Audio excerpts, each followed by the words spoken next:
Hello, everybody. I forget who introduces the Nono Show podcast. Yes, it's me, Craftsdwarf. Hi. Hello. How are you, Vapis? Hello, and welcome to the Nono Show podcast, the only podcast where magical girls. Yeah. No one else has done it. Only never. us. No one. It's amazing. Even though Sailor Moon is like one of the most important anime in America, no one else has ever thought I should do a magical girl podcast. No one else. It's just us exclusively. We're cornering the market, baby. And we haven't even talked about Sailor Moon yet. Nope. But what are we talking about, Mathwiz? We're talking about a little-known season of the little-known magical girl toy franchise. No one's heard of Precure before. Not even in Japan. We're talking about Tropical-Rouge Precure. I don't know what this bit is. I don't know what I started. I don't either. It's like opposite day or something. I don't fucking know. Tropical-Rouge. So this was the show that finished over a year ago now. So since it ended, like Delicious Party Precure has also started and ended, and now Hero Girl Sky Precure has started very recently. But I guess I did want to push for discussing it though, because Mathwas finished it this year, right? This year? Yeah, I just finished it provided this gets uploaded in a timely manner about a month ago. So yeah, and you've watched it as a part of your daily Magical Girl viewing, right? Yeah. Yes, so that was the first show you watched, and I pushed for it because, like, I feel like we're going to, like, especially with, how we've been covering Precures, we've covered the first season with plans to continue from the beginning, the problem being that Max Heart is mid, and then, of course, other than that, we have been sort of going through the series that, air as they're finished. Except for the ones that I miss.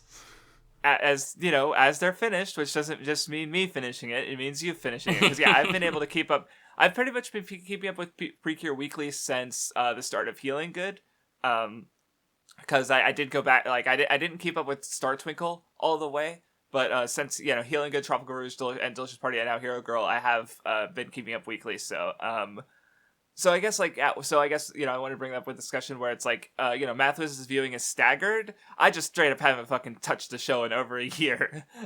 So I'm going to do my best to hold discussion. But also, like, this is still the best time to do the discussion because, like, the longer we wait, even if I, like, rewatch a series, like, which I don't plan on doing for a good while because I don't have much reason to rewatch a Precure season unless I've already seen the rest of Precure already, which I haven't. So, and by that time, it would have been, a couple of years since you'd seen it, Mathwas, so, might as well just do it now. How did we structure these again? I think we did, did we do a spoiler-free section? Still getting back in the swing of things. We'll figure it out. Yeah, we haven't done this in a while. I guess for non-spoiler stuff, I feel like Tropical Rouge more so than maybe any other Precure season. I don't know about Hero Girl, but since Hugto, I feel like just something about the way, like, I just remember seeing more people being like, getting into the show and watching it who hadn't watched Precure before, maybe since Hugto, which was the one I think that where we got into it kind of around that period. I feel like I also had a similar experience of seeing more and more people keeping up with this season who hadn't got, like, this being their first Precure, which I think is interesting. Yeah, I mean, it helps that, like, the first episode good. I think like Laura and Manatsu have a good dynamic where, Manatsu, good, dumb, a tried and true Nono Show classic. And Laura is pretty uncommon as far as Precure characters go, I think. Like, I'm struggling to think of another, like, haughty kind of, full of herself. Like, she's a noble, she's ambitious, and she's kind of a fucking brat. And like normally Precure girls are like very good girls, and Laura through much of the show, like, she gets better, but she still maintains core elements of that personality, right? She she's still proud, and there was I have one screen cap where she's like at an aquarium, and like they're talking about how like manatees were considered mermaids, or like they're considered like the inspiration for mermaids. And Laura's like, I don't look anything like this guy, and she's like pouting, and then the manatee's like pressed against the glass, and like, oh, she looks just like a manatee right now, like, you know, she's still a little, you know, but she's, I don't know, I like Laura, she's very good. Yeah, no, Laura's great. I remember, like, I don't usually see, well, maybe it's just because I don't know, maybe it's just my limited, I don't follow many people on Twitter, but I remember seeing, like, with Laura specifically, like, that this discussion just reminded me of, like, the one meme edit that I saw of, like, I forget what the name of the song is, but it's just, like, matched to clips of Laura and being a girl boss, and, yeah. It's like Monopoly Mermaid Mondays, right? Yeah, the song was about sort of, like, it starts with the, she sells seashells on the seashore, but then it, like, uses that to, like, lambast capitalism, and just, it push, you know, because capitalism wants growth and to be more extreme, so it literally goes from selling she-cells to she's fucking Christ, I'm not even trying the tongue twister and I can't say words for shit. And then it just but then it's like to Laura, and like the way it uses, just becoming like just queen of the world. Just one fucking episode. That's all the footage they had to work with, and it still kind of works. And it was, and I remember like there was a Twitter account tweeting it like once a week for a good while, at least, if they're not still doing it. Which would, you know, now, like, if they kept doing it, then they did it for over a year after Tropical Rouge ended. And again, that video just has the footage from one episode of the show. So, like, you know, so yeah, there's just, like, a bit of, and that show probably got a couple people into, like, I'm going to watch the show because it looks weird and interesting. And I don't know, this song, I don't know, or this month, or I guess it is an AMV, huh? So, yeah. I don't know. Just like, just stuff like that I don't remember seeing. I mean, admittedly, I kind of like pulled away from Twitter, so maybe there's a whole fucking like Delicious Party Precure like meme core that I'm just not privy to at all. This is exactly the kind of discussion that Laura would want. We start with her and then just talk about her for a while, and then yeah, you're right. She'd be like, yes, this is her favorite episode of the Nono Show and the Nen Show, because we're just talking about her, and then we're gonna start talking about other things. And she's like, no, this podcast has fallen off. It was better before, back in the old days. I don't know. What is this? But yeah, like, you know, it starts off with this good dynamic, and then, you know, the rest of the characters are also good and dumb. And you know, like this season definitely has a really solid cast, I think. Yeah, like usually kind of a takeaway I had of this season is like usually when granted, like of the seasons I've seen, which are the ones that we've covered, there's usually like a character or two in the cast where it's kind of like, I don't fully click with this character. It's not that I dislike them, but it's just like, you know, I wouldn't call them like a favorite Precure character or anything. But like with this cast, I felt like even the character that I would have considered to be like the like weakest link, I guess, in terms of like their narrative and like development and just like the impact they had on me, I still like there wasn't a character that I disliked in this season, or just like I clicked with all of them in some way. And so I thought that was pretty cool. They're a bunch of goofballs and they're good. No, yeah, and the show is just like, it's just super fun and silly. Like there's I don't think it's quite like the funniest Precure season for me, because Smile Precure just goes hard. But Tropical Rouge is still, it's definitely up there. It's just very silly and fun, and like one of the other things that I think clicked with people was probably at least you, if no one fucking else, Kururun, the fairy mascot of the season, who I was thinking about earlier today, and I was like, well, why this character? Because there's been like non-verbal mascots before who don't really talk and just pronounce like word sounds or their name. In this case, like those have existed, those are in the franchise. But then I realized, I think what separates Kururun is that she just has the vibe of she's just lying down all the time and just chilling. Like, because she's like a sea animal who's generally spends a series on land. Like, you know, like there's Latte in Healin Good, who's like a dog, you know, and she's cute, but she's, you know, a dog. She's running around. She's a very common animal. where Kururun is a seal who just like I remember one of the early episodes, they're like looking for like an item that was lost, and like Laura like ends up at like a riverside, and she sees Kururun just vibing, just lying there, little baby seal. Yes. And then she moves out of the way and she finds the item that she was looking for. Like Kururun's literally just getting in the way of the plot because I don't know, she's just vibing. And she's just... like I had so many like Kururun is easily my favorite mascot character to this point. Like yeah, I have so many, like when I was going through it, I just would do like a daily Kururun post because it's like Kururun's so good. And just like so many goofy expressions. And like another one that I remember is like where Kururun and Laura are on the rock by the ocean, and Kururun's just kind of like bleh.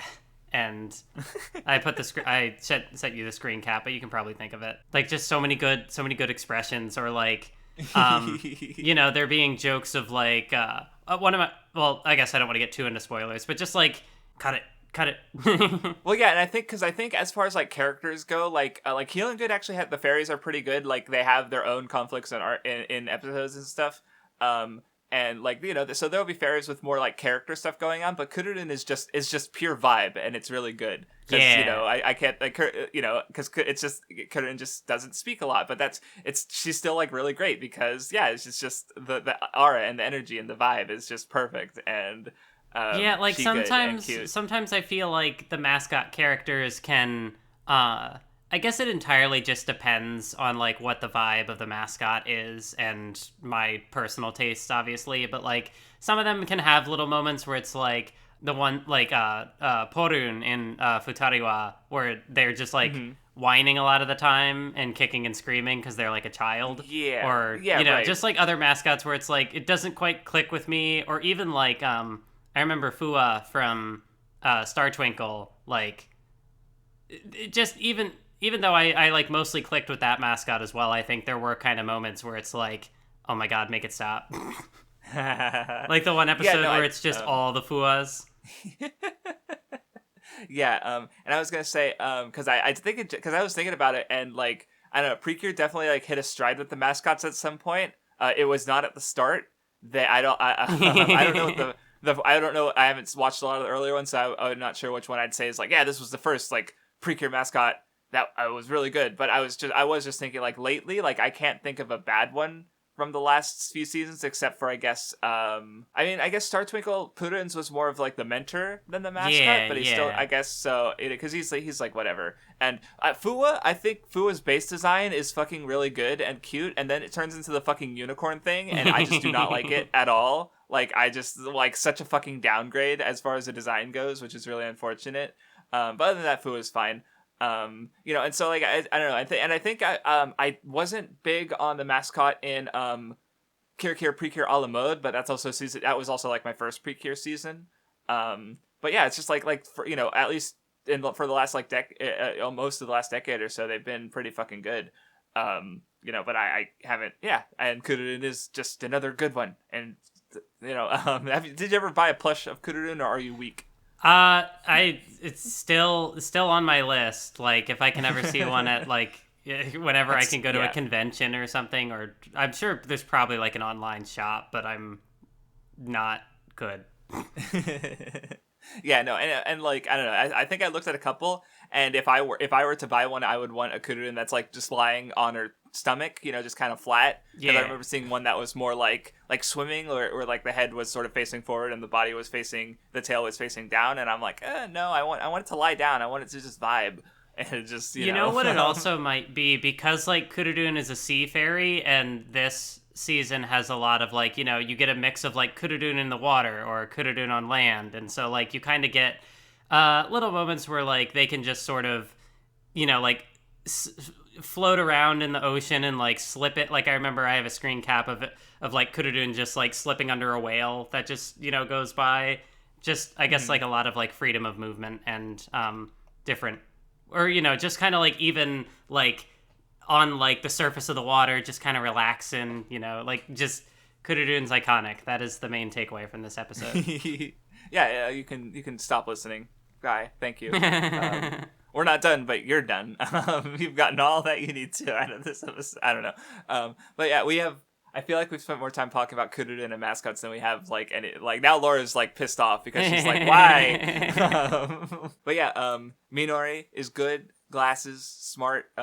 She gets some good stuff later, especially. You know what? I guess that's another point that I could make regarding the cast is like, the original like unlocking of like the transformation and the characters becoming cures are usually like big moments regardless of the season. But I feel like one thing I really liked is that this season I feel like had some of my favorite like initial transformation episodes. Like I really liked Sango's, I really liked Minori's, and yeah, it's just a lot of this series I think left like a like really strong immediate impression in the beginning, and I think like my general did I already say that like as far as the kind of like episodic conflicts went, I feel like Tropical Rouge, it maintains like a consistent level of quality. I felt like it starts strong and it kind of like maintains a good, like you said, it's kind of maybe a more comedic season where I feel like it maybe doesn't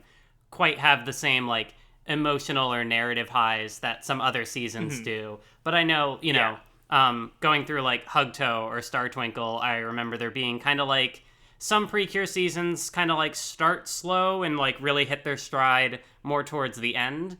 Whereas some like start off really strong and then kind of maybe like peter out at a point and then kind of like come back or whatever. I don't feel like Tropical Rouge really had those kind of like peaks and valleys. I think it kind of just, stayed the course for the most part.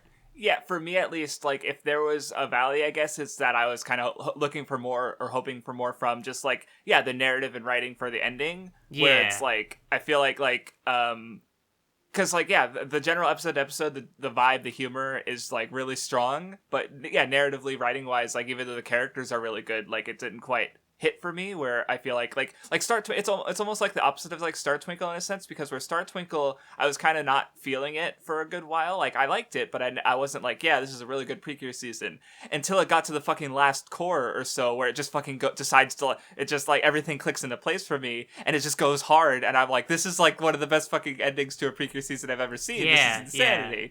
Yeah. Right, where Tropical Rouge is kind of the opposite, where it's like really fun and good and then it just kind of ends, and there was conflict and stuff there, but it just didn't click for me in the same way, and so I was like, it was pretty good.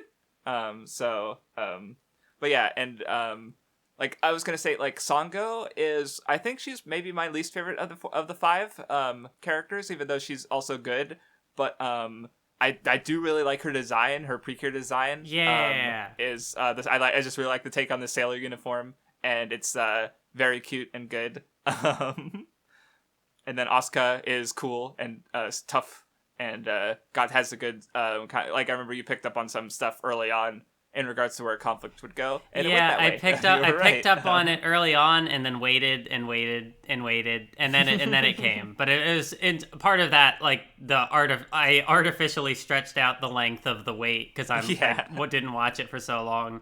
But I remember, like watching the first episode, and it's like, oh, we see the tennis courts. In her transformation, she has like a racket and she like hits a ball. So it's like, okay, what's her history with tennis? How does that factor into her character? And obviously there's like another character introduced later who plays off of her, and they're kind of having this like rival dynamic. Yeah. Like, does that count as a spoiler if it's about the transformation? I mean, you're alluding to it, and I guess like and I mean, it's relatively early stuff that's relatively early on. I think aside from the mid-season cure. If they're on the poster art as their like Precure designs, I feel like it's fair game. Right, like I mean, like again, we're 2 episodes into Hero Girl, and like there's 2 characters we literally haven't seen yet we know they are going to become Precure. So it's like it's not a spoiler. Like they're in the show, they're in the opening and the ending. You can't avoid them. Yeah, it's like right? Even so if you avoid like leaks or whatever or people talking about it, it's like you if you watch the opening or the ending or look at the promotional art or the eye catches or anything, it's like right there. Yeah, what are you gonna do? Close your eyes? And the only character you could potentially like get spoiled on when you might not want to is like the mid-season cure. But even then, if you watch the next episode preview, they'll just fucking show you.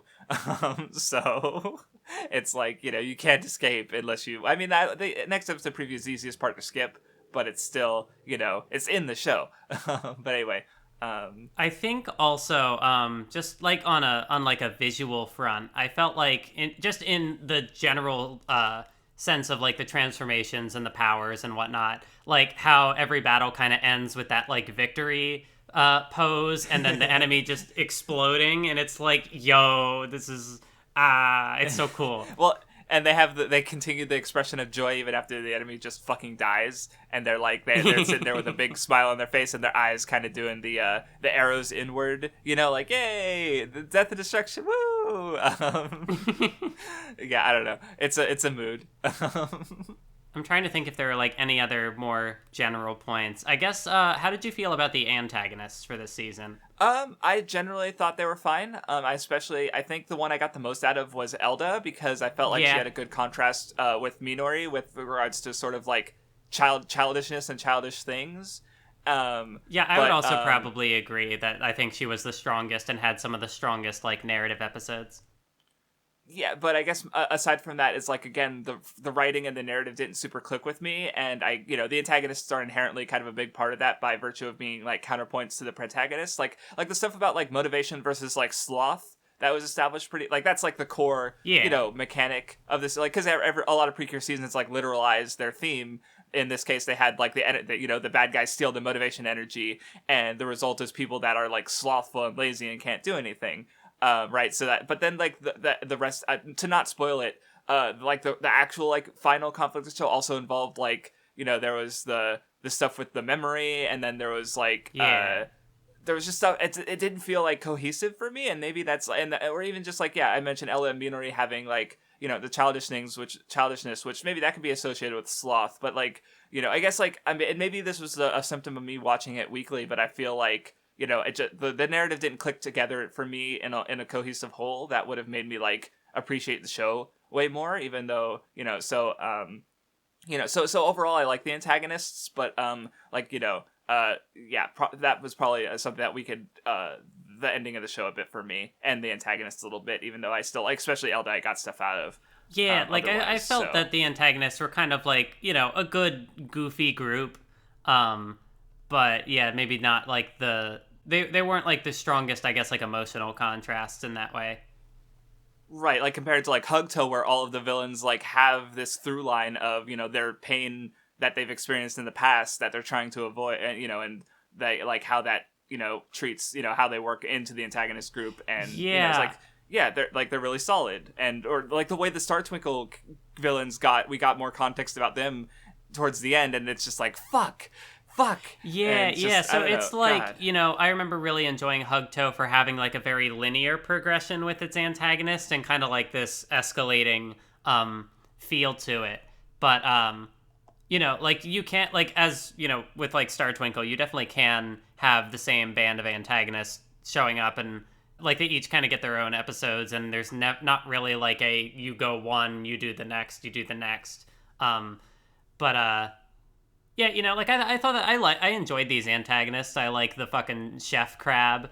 And I think maybe the doctor was maybe like my least of the I guess of the main three. Because I was about to say there's a fourth one who's technically there, but it's entirely possible though that like there's more to it that I just didn't pick up on. I'm super open to other people's readings, and I feel like if I were to rewatch a show, I definitely there might be a possibility of like more things clicking into place. But I'm just it's a show I watched weekly for a year, and then I watched a different show weekly for a year, and my memory is less good on that Tropical Rouge now. So like I feel like, because after I finish Precure, like the first thing I'm going to do is rewatch like A la Mode, which was the first one I watched, and then Hugto, which is the anniversary season, now being rewatched after having seen all the shows before it.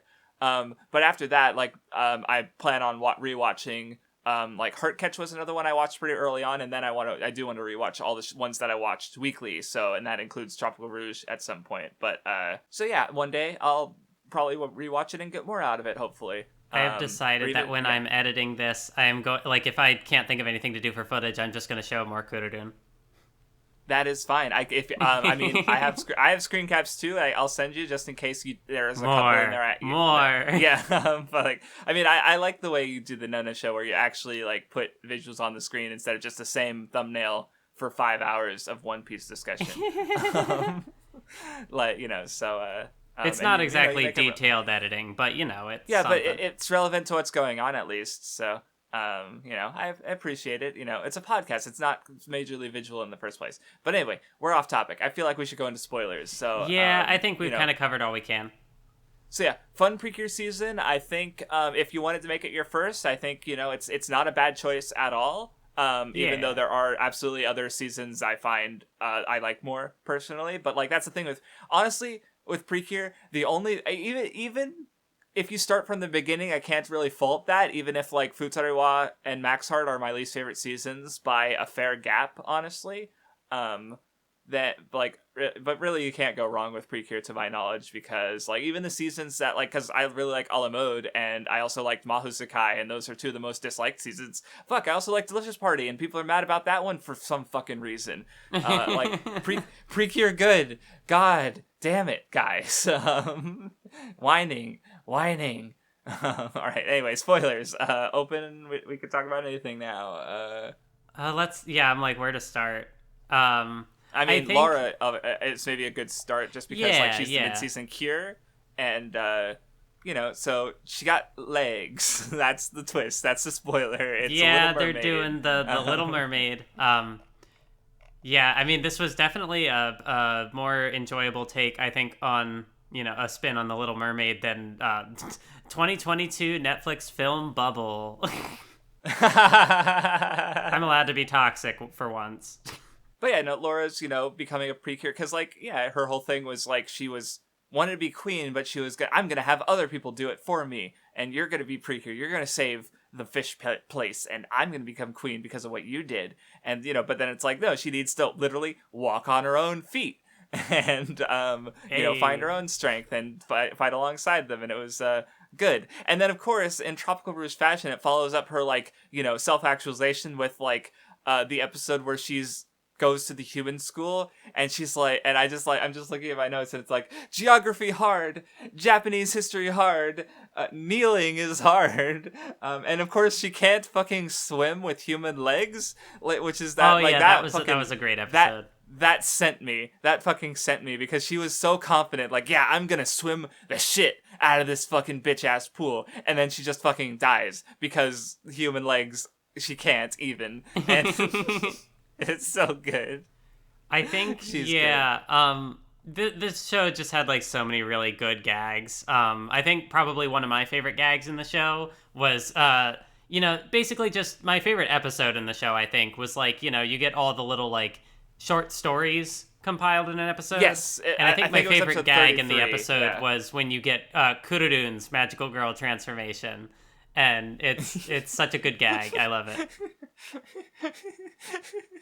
That episode was very fucking good. Like the middle of the show, like, had the two episodes that were a highlight, where one of them was like 29, where it was a normal ass episode, but it was just fucking directed and animated to the fucking the up use to 11, of, like, colors and shadows and shit. It was very good. Well, I believe the person who directed that episode was also, they've been directing episodes for Wano and One Piece, and the episodes they direct are fucking, like, movie quality. Like, they are fucking, like, top tier. Like, fuck, that Tropical Rouge episode looks better than the Tropical Rouge movie, okay? It looks better than any Precure movie I've seen. Like, what is it about this team of people, including this director, who just go so fucking hard on Toei projects? Like, it was just such a standout episode, even though, at the end of the day, it was just a normal-ass Precure episode, like, if you look at, like, what happens in the episode and the character stuff, but, like, the visuals and the direction just elevated it, and it was so fun. And then, a few episodes later, you got the little skit episode where it's just, like, even, like, Smile Precure is really fucking good, and it's one of my favorite Precure seasons, but that episode of Tropical Rouge is probably, like, the single most comic-focused episode I've seen in any Precure, because, like, and it's just really silly and funny, like the one where they come up with an attack name, and it's just, like, so long that that they use it, and the enemy just, like, gets up and leaves during the attack. the Jugamu gag. And then the the fucking with the bad guys where they're just envisioning what the bad guys are like, and the fucking like the big lady mermaid, she's like, I need to go to the bathroom. I'll do it tomorrow, because they're all procrastinating and they're lazy, and it's just like, no, don't do that. They're terrible.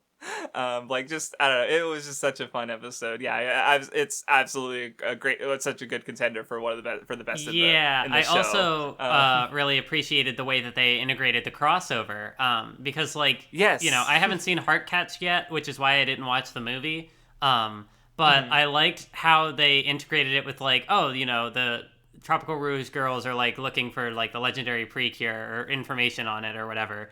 And so they, like, see, like, a YouTube video or whatever, and it's the Heartcatch girls, and they're doing stuff. And so, but then, like, you get, like, the Tropical Rouge perspective, and then you, like, cut back to the Heartcatch characters, and I think it's, like, waking up from a dream or something, and it's like, I had a dream of there being more Precure. They had a real tropical feel, and it's like, I thought that was really clever. And I'm sure, like, if I had more context on Heartcatch, maybe I'd have more to say on it, but I thought it was good. I mean, honestly, like, as someone who did see Heartcatch, I did not get a lot of new stuff from because I did also watch the movie, and, like, yeah, that's I don't fair. know, it has the Heartcatch characters, but I didn't feel like there was a lot, like, I mean, I don't know, I didn't vibe with the movie for whatever reason. Like, I thought it was fine, but I also just, like, I'm thinking about the other Precure movies I've watched lately, and I just remember enjoying those more than the Tropical Rouge one, but, even though the season is solid. But another one of the bits I remember from that episode, was, because they did a body swap thing earlier with Laura and Minori, and it's just a very, very minor pet peeve of mine, because I absolutely understand why it's done. And that a lot of times when they do body swap episodes, they'll also trade the voice actors. Yeah. Like I remember in Punk Hazard with One Piece, they do trade the voice actors, and I feel like, as you know, someone who likes art and voice acting and seeing these performances, I really like the idea of, like, having the One Piece voice actors having to, like, add the extra layer to their acting, like, yeah, you know, playing so, like, the other character through the character that they're already playing. Exactly, right. So, so Tropical Rouge doesn't do that with the episode with Minori and Laura, but it does do it in the comedy gag episode. Yeah. So I was like a little, oh, they didn't do the thing, which I understand. Because, like, if you tune in after commercial break and you don't know what's fucking going on, you're gonna be fucking confused as shit. But where changing the voices will make it easier to follow what's going on. But, you know, they were able to do it the way I like it in the comedy episodes. So, you know. Yeah, and obviously I just love the screenshot of Minori Kururun. It's just like reading a book and the book falls down, and then it's just like with the glasses. And Manatsu, and Kururun in Manatsu, and it's just like, it's such a comedy gold. And you also remember, because I did get a screenshot from the Minori Lara episode, because, like, Laura's wearing glasses because it's Minori. Yeah. And well, those those screenshots are also interesting because, like, Laura's making faces that she wouldn't normally make, but it's also Minori making those faces, and she also would normally not make those faces. So it's just like, I don't know. It's just a neat little, I don't know. Good faces are always appreciated. I also, just talking more about the skits in that episode, like the episode where they find a spooky Kururun, or not episode, but the skit. And then it's just like, no, that's just Kururun moving very fast.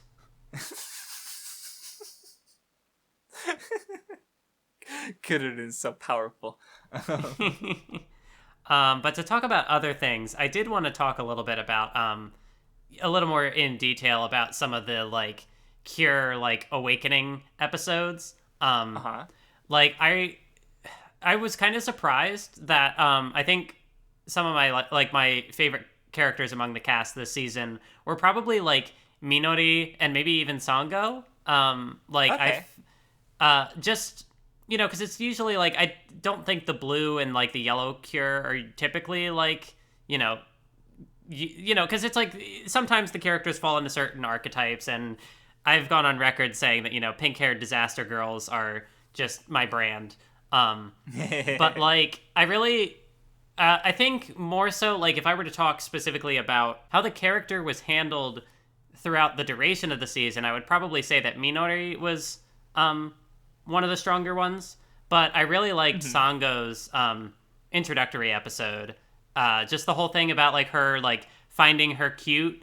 And I guess her character arc was also interesting, though, because it's like she's not looking to be, like, a model or anything. She's looking to, like, present cute things and, like, boost other people up. So I guess in that way she Hmm. works really well being a supporting character, that she's kind of able to elevate everyone else. Yeah, and I guess she also is the one because, like, every Precure season, there's merchandising, there's toys to sell, and the Tropical Rouge ones are very specifically focused on makeup. And Sango is the character who kind of, like, even the Monato has her lipstick thing. I think Sango, by virtue of living at like, she works, her mom is a big, like, there's a Pretty Holic, it's a big makeup store, right? So she kind of has a Yeah. closeness to that idea of the season more so than the other characters, which is, yeah, and leads to, like, yeah, in her introduction episode, and there was some stuff later I remember that she got, and yeah, Sango very good. um Yeah, and obviously, like, her cure design is with, like, it's so good, it's so good, and, like, her attack with the like the coral, like, just she's like sitting on like a little, like, coral pillow, and it just, like, catapults upwards and just everywhere. It's yeah, the designs and the attacks and everything. It's so just galaxy brain and great. oh yeah, fucking Cure Papaya having laser eyes and the silly glasses that she gets when she Yeah, does the laser yeah, her eyes getting the is laser eyes, and also, like, how Sango has, like, she throws up the X to block attacks, but it also makes that, like, that noise, which is, it just makes it distinct. Yeah, it's cool. I think yes. Minori might be the one who has my favorite, like, like, introduction to being a cure. Hmm. Because I remember that episode. It's, having the whole thing with, like, her being cast in shadow, and Yes, you lighting know and the good the, lighting. the whole stuff with, like, being a storyteller, and just, yeah, and her, like, stepping out into the light and becoming a cure, and over the course of the rest of the series, kind of gradually getting her confidence back in writing. And you were talking to me before the start of the episode about like, the episode where the way that they confront her kind of writer's block is just like, oh, well, you write all these things about papaya, like the legendary papaya in your story, and you're cure papaya, but have you ever actually had a papaya? And she's like, no, I haven't. So it's just like, okay, let's go eat some papayas and get some inspiration. And she just has, like, a lot of good blushes that you showed me, Yes. and it's just like, I don't know, she was really good. I just like her vibe, and I guess I Yeah, kind of and relate to the whole, being a writer, creative sort of spin. I don't know, she was good. yeah, and another thing I got out of her was also, I mentioned Elda before, the little shrimp baby, where, like, cause, like, Minori, she tells these she's fairy tales. She's really into these stories that are aimed at children, even though Yeah, she's a bit too old for them. And so part of her arc is, like, accepting, liking this childish thing, where Elda is, like, embracing childishness and like refusing to grow up, I guess, where I think yeah, Minori, by both growing up but all, like there's the whole the C.S. Lewis quote that I feel like I think about every other fucking day, where growing up means I'm like, accept, putting away childish things, including the fear of being perceived as a child. Like, he mentioned that as a kid he'd read fairy tales under the covers because he was afraid of being mocked for it, because it's childish to do so. As an adult, he'll just read them in the fucking park openly because he's a fucking adult and he doesn't give a shit. Right? So Minori, like, by accepting that this is something she wants to do and that she cares about a lot, that's where Elda would embrace, like, the childishness. And so I remember finding that an interesting contrast between the two. So, and of course, going to the sloth thing, Minori is, like, trying to grow and advance, where Elda is refusing to grow up, basically. So, yeah. just, I yeah. thought in that way, the whole sort of, like, motivation conflict, like, in the way that, I'm thinking in particular, like, the episode where they're filling out, like, the career surveys, and Monatsu's kind of stuck on what to do. And, like, her whole motivation of, like, doing what's important now in the moment, kind of contrasting how, like, Elda wants to stay a kid forever, and so is kind of, like, avoiding the future or afraid of the future in that way. And then, like, with the Witch of Delays, and also kind of like the Butler character, they're sort of like living in the past and very, like the Witch of Delays, like, doesn't want to fight her friend, and so delays and delays and delays, and, is just, paralyzed by the past. And so I thought in that way that was kind of a cool through line, that, Monatsu's whole motive is just to, like, whatever's important now, kind of like, don't be afraid of, like, what's happened in the past or what's going to happen in the future. Just kind of, like, make sure that you are enjoying yourself and, like, being fulfilled in the moment. Yeah. And yeah, so that was definitely good. Monatsu, good. I actually have some notes about, I guess there was an episode where she got, like, hyper motivated, and it sort of, like, touched on, like, recklessness, I guess. Or hold on, let me look at my notes again. It's more like her leaving others behind, I guess, kept happening. Hear out her friends a little bit more. I think it was, but wow, that was a mess. Sorry. This is what I get for trying to talk about a show I haven't watched in a year. But I guess regarding more, since you brought up the witch as well, I was gonna say how, like, that was also where the show started to lose me a little bit, because it brought up, like, the mermaids have, like, the memory loss thing because they're trying to keep themselves secret, so they'll remove memories of people who, find out about them. And, the witch, had a Precure friend but she lost the memory of it, and, like, she was, and that was, like, a whole thing, and I just, that didn't quite click with me in regards to, like, the rest of the show. I don't think she was, like, I don't think the Witch of Delays, or the Butler for that matter, because I know he kind of gets the final fight, and he's the one pulling a lot of the strings for her, or for the idea of, her being this powerful figure, I guess. And yeah, I would probably agree that, like, even if I thought that there was kind of an interesting through line there, they definitely weren't, I think, like, my favorite big antagonists in a Precure season, or... For sure, yeah. Well, because I'm not going to spoil it, but I'm even kind of comparing it to Delicious Party, where it sort of, like, does the kind of, like, this character was the antagonist the whole time, but in that way, it, like, reframes certain things that and contrasts with the main character in a way that enhances the story, where in this one, it's just kind of a part of the story that's just there, and I didn't get a lot out of it in that way, I suppose. Even though, like, I still overall like Tropical Rouge. Like, it's actually hard for me to choose, because I think on the whole, I like the characters and, like, the episode of Tropical Rouge a bit more. But Delicious Party, it has, again, like, Tropical Rouge, it's overall really solid, but it doesn't have the it doesn't have the peaks or the valleys. Where Delicious Party, it does have a really good, like, some really good peaks to it. Even if I enjoy it slightly less on the whole. So it's hard for me to pick between the two. But yeah, it's kind of like they're both good shows. Yeah, it's kind of like Tropical Rouge. I still recommend it, but it's kind of like, for better and for worse, it is consistent. I think another episode that I wanted to talk about, because especially if we're talking about Elda, I think if the skit episode wasn't my favorite, before that it was probably the episode where she kind of gets trapped in the, like, haunted house type thing. Yes. And, there's just a doll sitting there, so she starts, like, oh no, there's this spooky ghost of this doll here, when it's, she's just kind of taking advantage of the situation. It's like, oh, I get free food and blah, blah, blah. And just, Monatsu getting roped into that, and the way that they kind of played off of each other. It was both funny and also, like you said, kind of building on that connection of, like, just what we've talked about earlier thematically of, like, Elda being a kid and, Monatsu. I know what I'm trying to say, and it's just not there. Unfortunate, because I'm trying to remember the episode, and I definitely remember the haunted house, or the haunted, I remember that and the doll, but some of the specifics are just lost to me. I think I just also kind of like episodes like that, where it's kind of like humanizing the antagonist a little bit and kind of, like, giving them something of a connection to the protagonist, but it's in a way that, like, neither of them know who the other is necessarily, or like I think Elda maybe kind of knew that it was the Precure girl. But like I just think, little conflicts like that are always interesting whenever they come up in media.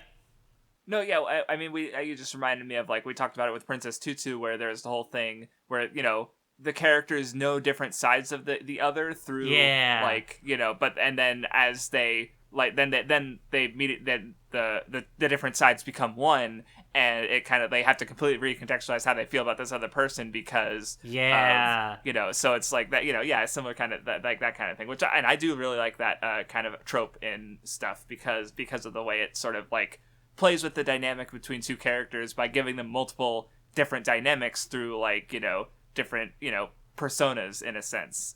Which, and Precure kind of can lend itself to that because of, like, the superhero angle. Another just little tidbit as we're kind of winding down a discussion is like, because we talked a little bit about, like, the attacks, like, and how, like, they'll destroy the enemy and have a happy look on their face. I was just looking through my notes and I remember, like, their big attack for the season involves, like, tap dancing to summon an elephant that drop kicks the monster, which is just, like, I think that's about the most absurd regular usual Precure attack I've ever seen. Like, what the fuck? I'm just thinking about it again. It's like, yeah, there was an elephant that does a flying kick, and that is their attack. And I'm just like at least, because there was the first attack with the big phoenix, and the phoenix is actually, like, made up of different parts that represent, like, the four of them. But, like, I don't know it's an elephant. It is just that way. And you're just gonna have to fucking deal with it. So I think one thing that I liked about the ending episode, like, I think it was like a solid enough ending, even if it's probably not, like, one of my favorite Precure finales, but I really like the whole way that they portrayed, like, Laura leaving through, like, a play that they were acting out, and then it's, clearly, like, there's a moment where Manatsu, like, breaks character and is just, like, crying and is like, no, don't leave, and just typical emotional Precure finale, I guess. But I liked the whole, like, the way that they integrated Laura's conflict into, like, what is her character in this play gonna do. I thought that was clever. Yeah, using the play to sort of work through their own emotions as this is, they're losing their friend, and it's a definitely a good show. I feel like we're about done with the discussion. I was prepared for it to only be like half an hour, honestly, and so we're already, we've already exceeded my expectations. Oh, the other another little tidbit that I wanted to mention is just, I think, another instance of, like, humanizing the antagonist, and probably why, like, this is a comedic season, and I think the antagonists work really well for that. There's the one, like, kind of festival episode, like, school festival, or whatever, I forget what it's called. But, like, the Chongire, the giant crab chef, gets roped into, like, cooking for a booth of students, and he's just, like, going ham and just fucking doing it, and it's like, little things like that are always fun. Yeah, I agree. I think it's funny that we didn't really talk about Asuka a whole lot, and I feel like that's just kind of evidence that, like, I love her design. And I love the way that, like, her transformation is animated, where, like, especially when she, like, does her attack, and kind of towards the end, where her, like, movements in the transformation, I noticed, are, like, a bit more, like, pose to pose and less, like, fluid. And in that way, it kind of gives it, like, a snappiness and, like, a real, like, punch to it. But, like, yeah, I remember being really excited for her character because it's like, oh, she's the tough, fighty, sporty one. And yeah, just kind of, her episodes didn't, like, I get where her character was going, and I didn't dislike it. It's just, it didn't click with me in the way that I was hoping. So I think she is probably the one that I liked the least. But, as I said earlier, I like all the characters, so it's just a matter of... just preferences and minutia. But yeah, that about does it. As far as what we'll be talking about next, I mean, if you... because, like, I feel like... Because I'll end up talking about what stuff that you've watched. So if you just want to share series that you're going to be plan to watch this year that you think we'll both be able to talk about, then you're welcome to. Right now I don't think we're going to do a podcast on this, but maybe I could even just record like a solo rambling thing on it. I'm going through Cardcaptor Sakura right now, and I'm getting pretty close to the end. Like I've got maybe like 12 episodes in the movie left or something like that. But yeah, I'm not sure if we'll do a Nono Show on Cardcaptor Sakura, but I definitely probably it's like wanna. Yeah, no, I guess my thing with it is that I did watch it like years ago now, like 2 or 3 years ago now, maybe longer. But I did read the manga like within the last few months, but it's also really different. Like I do prefer the anime at the end of the day, but I mean I still like the manga a lot too. If we covered that, it would be kind of a similar issue where like it's even further out of your memory than Tropical Rouge is. So it would kind of be more like, or if math was leading the discussion, that can't be good. Yeah, well, and I mean, at least I will say with Cardcaptor Sakura is that like, or the difference between Cardcaptor Sakura, because with the Precure seasons, like I want to have covered all the Precure seasons on the Nono Show. That's kind of like a minor goal we have with it, because like we literally want to go through all of them from the beginning eventually, and then catching up to the ones that have aired since Hugto Precure is just kind of like par for the course. So I feel like, that's why I want to do this one. Where Cardcaptor Sakura, yeah, Cardcaptor Sakura is kind of its own thing. It's a good show. It's a great show, in fact, and you should watch it. But it's not like there's not a burning need to cover it on the Nono Show like there is for Tropical Rouge. I think even if like I have the distance between watching it and discussing it. But anyway, keep going. Obviously we have one more season of Doremi plus Nen Show plus the like whatever movie came out. It's probably been a couple years at this point. Yes, it has. Time. Oh God, you're right.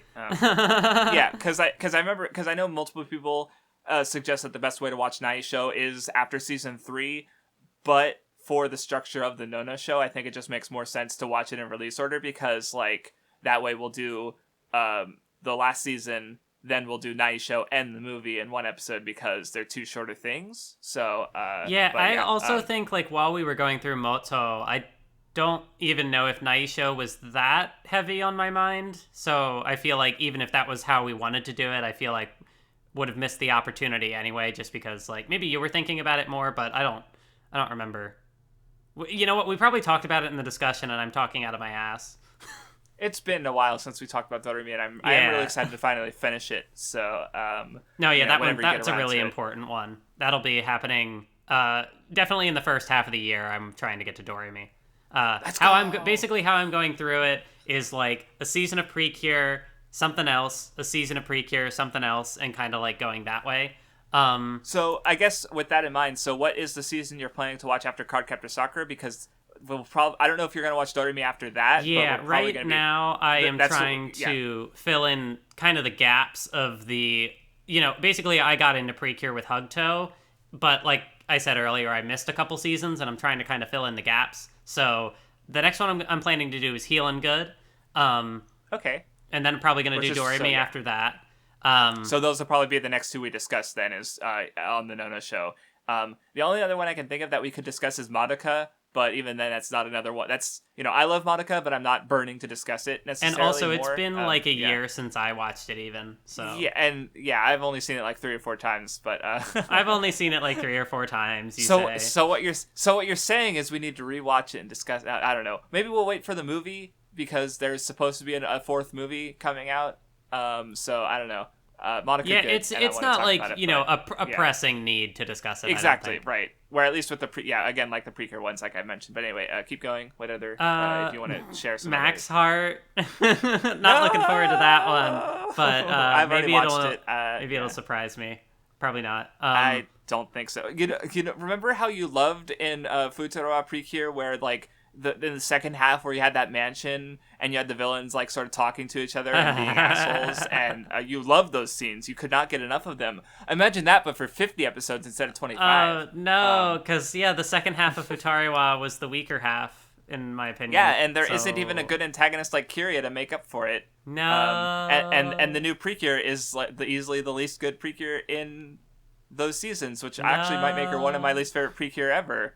because I just do not care about her. So I mean, maybe you'll get something out of her. So which I hope. Craftsdwarf dropping the hot takes on Futari Precure Max Heart. Math Heart. What? I almost said Your mascot. heart. I don't know. Mascot. My brain is breaking. All right. Anyway, that's we'll save that for when Delicious you watch Party it. Precure. I'm gonna let's get go! to. I think the other one I'm trying to follow the new one weekly, but obviously we wouldn't have a chance to talk about that until it's over. We'll be so if we talk about it, it'll probably hoping you'll be able to keep up with it. We'll be talking about it next year around this time probably. So. And I want to, at the minimum, I want to try to get through the first season of Sailor Moon. I might do more seasons. It entirely depends on like what I decide to do at the back half of the year. I feel like that's probably another one we're probably not going to talk about, just because it's been a year or so since I watched Sailor. Because I watched all of Sailor Moon in 2020, I think, or something like that. So I don't particularly feel like or maybe it was 2021, but either way, I don't particularly feel like I want to discuss it. So it could be another thing where watching. like if I want to discuss Cardcaptor Sakura on my own, I might also do something similar for Sailor Moon. Who knows? And then probably I think the last Precure I have listed on here is, I hear that it's kind of just more of the original season of Futari-wa, but I'm gonna give Splash Star a start because I want to get through those early seasons and go through it chronologically. And I've just kind of had a bit of a barrier with not being interested in Futari-wa. So if I can get through Futari-wa, get through Splash Star, maybe then I can make a little progress. Yeah, especially since I'm watching so many newer seasons in this rotation. I also want to throw in some of the more original seasons just so that I have some variety as well. No, yeah, getting through Splash Star means we're at least because Precure 5 is the first 5-person Precure season, and the one person I know who's watched it also really likes it, and that it does have a sequel season, which they like less, I think, but we'll make our own judgments when we watch it, and then after that we're clear in regards to the weirder early seasons, and then we're just into the normal 50 episode. Here's a whole ass season of Precure. Here, just the whole story from start to finish, and then we'll get it through. We'll make it. We'll do it. I believe in us. Yeah. I am definitely especially if I can make this kind of progress this year on Magical Girl anime. There are so many seasons in between what I'm actually trying to watch this year. Heart Catch. I haven't seen Heart Catch. Just I don't know. Most of them seem good for various reasons. Yeah, and then we'll have our own favorites, and by the time we finish, and then I'm gonna because my plan is this year I'm doing my manga reread, and last year I was going to try and do my favorites anime rewatch, and I did watch several seasons of I watched them more Precure, and I watched a bunch of other stuff, but then I decided to add more to it, and then so I got burnt out, and I'm gonna next year, if things go well, I'll probably watch all of Precure that I haven't watched yet. So, hurry up, Math Wiz. No, I'm kidding. Go at your own pace. It's fine. Well, you said next year, so I'll knock a couple of them out this year. Yeah. Well, and I'll keep up with you. So, for anything that we want to discuss that I haven't seen yet. But anyway, all right. Does that about cover it then for the discussion? Yeah, I think so. Tropical Rouge, thumbs up. Yeah. Good show. Good franchise. Precure is a Post Kururun. Yeah. All right. Anyway, there can never be enough Kururun. Thank you guys for listening, and we will see you next time.